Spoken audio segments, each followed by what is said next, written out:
একটা নির্বাচন বাংলাদেশের সামনে আসছে। 24শে গণঅভ্যুত্থানের জনগণের যে রাজনৈতিক আকাঙ্ক্ষার জায়গা ছিল সেটাকে এই নির্বাচন ব্যবস্থার ভেতর দিয়ে ধূলিসাৎ করা হবে বলে আমরা মনে করি।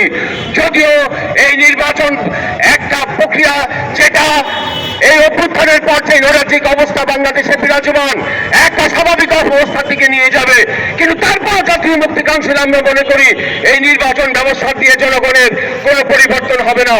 তাই বন্ধুগণ, জাতীয় মুক্তি কাউন্সিল ওই সাম্রাজ্যবাদের বিরুদ্ধে যে লড়াই অবিরাম জারি রেখেছে, ফ্যাসিবাদের বিরুদ্ধে যে লড়াই অবিরাম জারি রেখেছে, সাম্রাজ্য এখানকার যে লোকেরা বুঝুয়া ঔপনিবেশিক আমলা বিচার কাঠামোর বিরুদ্ধে যে লড়াই জারি রেখেছে, এই সব কিছুকে উচ্ছেদ করা ছাড়া জনগণের কোনো মুক্তি এখানে সম্ভব না।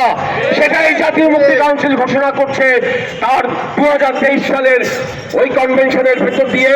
সেই কনভেনশনের যেই শক্তি আজকে পর্যন্ত আমরা ধারণ করছি। আমরা জাতীয় মুক্তি কাউন্সিল শেখ হাসিনার ফ্যাসিবাদের বিরুদ্ধে লড়াই করেছিলাম একটা গণতান্ত্রিক সংগ্রামের অংশ হিসেবে, কিন্তু আমরা এটা মনে করি না যে বাংলাদেশের যে সকল শাসক গোষ্ঠী ওই ফ্যাসিবাদের মাথা নিয়ে এখনো বসে আছে প্রশাসনের রাজনীতিতে, তাকে ওই অবস্থায় রেখেও বাংলাদেশের জনগণের মুক্তি সম্ভব। আমরা মনে করি এই শাসক শ্রেণী ওই 53 বছরে একটা ভিত্তির উপর দাঁড়িয়ে বাংলাদেশকে শাসন করছে, তার এই ভিত্তিকে সমূলে শূন্য করতে হবে, সমূলে উচ্ছেদ করতে হবে। ততক্ষণ না বাংলাদেশের জনগণের সার্বিক মুক্তির কোনো ব্যবস্থাই এখানে প্রতিষ্ঠিত হবে না।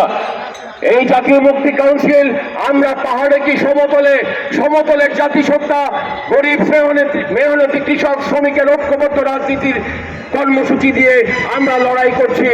আমরা মনে করি না পার্বত্য চট্টগ্রামের কিংবা সমতলের কোনো জাতির লড়াই, এখানকার গরিব মেহনতি কৃষক শ্রমিকের আলাদা কোনো লড়াই। এই লড়াই হতে হবে ঐক্যবদ্ধ। এই যে সংবিধানের কথা জাতীয় মুক্তি কাউন্সিল বলছে, সেই সংবিধান হচ্ছে এইখানকার শ্রেণী, বর্ণ, ধর্ম, লিঙ্গ নির্বিশেষে একটা সংবিধান, যে সংবিধান জনগণের হাতে প্রকৃত ক্ষমতা আনবে। আজকে এই সংস্কার কমিশন করেছে ইউনুসের অন্তর্বর্তীকালীন সরকার, সেই সরকারে জাতিসত্তা কমিশন নেই। শিক্ষা কমিশন করেছে, তারা নানা রকম কমিশন করেছে, তার একটি যে বাস্তবায়ন হবে না, কিংবা এই সংস্কার দিয়েও এখানকার জনগণের যে কোনো মুক্তি সম্ভব না, সেটা আজকের দিন পর্যন্ত রাজনৈতিক পরিস্থিতি দেখে আমরা বুঝতে পারছি। তাই আমরা কোনো সংস্কারের পক্ষে কথা বলছি না, আমরা আমাদের স্লোগানে বলেছি জোড়াতালি দিয়ে বাংলাদেশের কোনো জনগণের কোনো মুক্তি সম্ভব না।